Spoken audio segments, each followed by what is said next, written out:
એક વખત અંબરીશ રાજાએ એકાદશનું વ્રત કરેલું અને 12ને દિવસ પારણા સમય થયા પહેલા 5000 શિષ્યો સહિત અત્રિ ઋષિના પુત્ર દુર્વાસા મુનિ ત્યાં આવ્યા.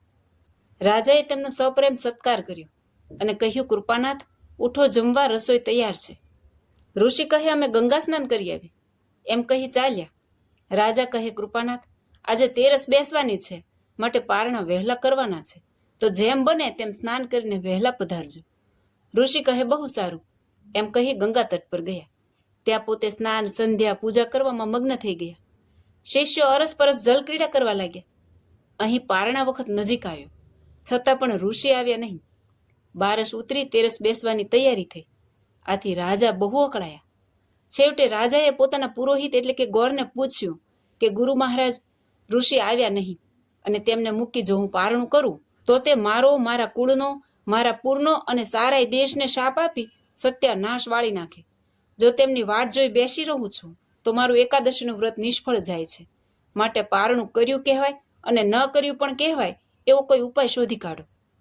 ગુરુ કહે, મહારાજ, પ્રભુનું ચરણામૃત જળ અગર ચરણે ચડેલું તુલસીપત્ર લેવાથી પારણું કર્યું કહેવાશે અને ગુરુ પણ રાજી થશે. પછી અંબરીશ રાજાએ ગુરુ વચને પ્રભુના ચરણામૃત જળનું આચમન લીધું.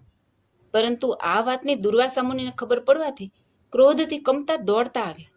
તિરસ્કારથી કહેવા લાગ્યા કે હે રાજન, તું અંબરીશ નહીં પણ જરૂર મરીશ, એ નક્કી જાણજો.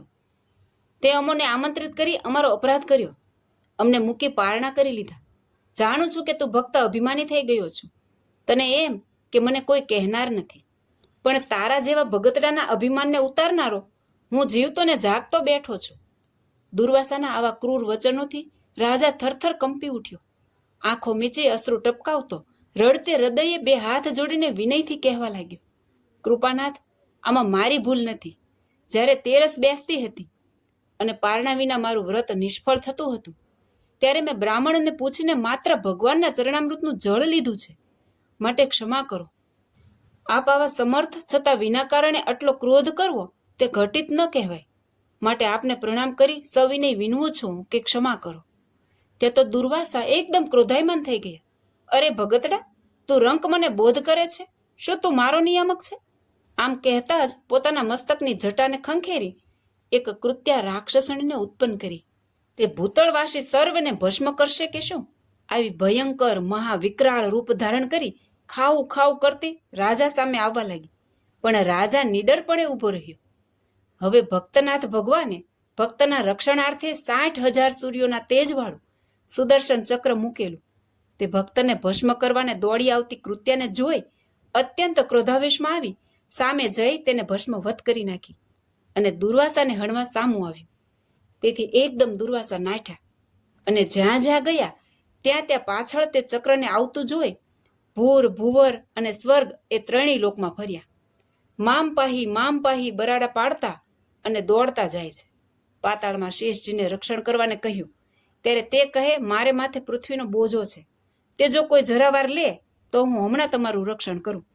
આમ કહ્યું એટલે દુર્વાસાએ વાસુકી નાગને કહ્યું કે શરણાગતમ મામ પાહી, હે વાસુકી, મને શરણાગતને બચાવો. વાસુકી કહે, ઋષિરાજ, સમુદ્ર મંથન વખતે મંદરાચળ ફરતો મને વીંટાળી મારા નેત્રા કરી મને ખેંચ્યો, ત્યારથી મારું બળ કમી થઈ ગયું છે. વળી વૃદ્ધ થયો છું, માટે હું રક્ષણ કરવા અશક્ત છું. વળી ભગવાનના ભક્તના અપરાધીનો બચાવ થવો બહુ મુસીબત છે.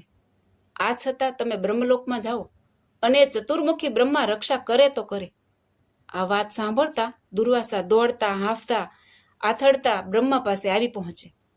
ભો બ્રહ્મણ શરણાગતમ મામ પાહી, આમ કહી ઊભા રહ્યા. બ્રહ્મા કહે, અરે દુર્વાસાજી, ભગવાનના ભક્તના અપરાધી તમે મારે શરણે આવ્યા, પણ મારાથી રક્ષણ થઈ શકે તેમ નથી. ઋષિ મહારાજ, ગર્વ ગંજન ભક્ત ભીડ ભંજન ભગવાનના ચોરને કોણ શરણે રાખી શકે? આ સુદર્શન ચક્રને કોણ પાછું કરી શકે? કોણ તમને બચાવી શકે?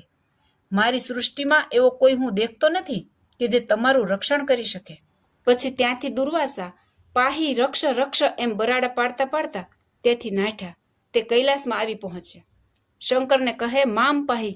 શંકર કહે, મુનિ, આ બ્રહ્માંડમાં તમને દુઃખ દેવાવાળો કોઈ નથી, પણ તમે તમારા ક્રોધી સ્વભાવથી દુઃખ ભોગવો છો. તમે ઘણા ઋષિ મુનિઓને તથા અવતારોને પણ રંજાડતા પાછા પડ્યા નથી. માટે એ સર્વના અપરાધનું ફળ અત્યારે તમને મળ્યું છે. ભક્તના ચરણરજ તથા ચરણ જળને બ્રહ્મા અને શેષ જેવા માથે ચડાવે છે. તે ભક્તના અપરાધી તમે છો. તમારું રક્ષણ કરવાને ભક્ત સિવાય ભગવાન પણ સમર્થ નથી. માટે કૃપાનાથ, જાઓ, અહીંથી નીકળી જાઓ, નહીં તો હમણાં તમારો ને અમારો આ સુદર્શન ચક્ર ઘાણ વાળી નાખશે. આથી ત્યાંથી દુર્વાસા નાઠ્યા.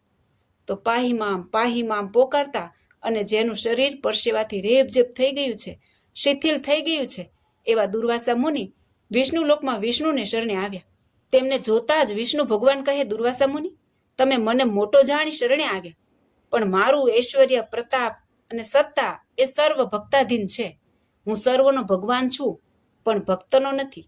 તેનો તો હું ભક્ત છું. મને સૌ ભજે છે, પણ હું ભક્તને ભજવા વાળો છું.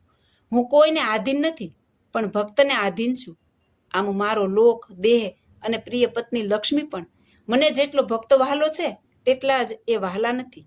માટે હે મુનિ, તમને કોઈએ કહ્યું નહીં હોય, પણ હું કહું છું કે જો તમારે રક્ષિત અને જીવિત થવું હોય તો કોઈને શરણે નહીં જતા એક અંબરીશ રાજાને શરણે જાઓ.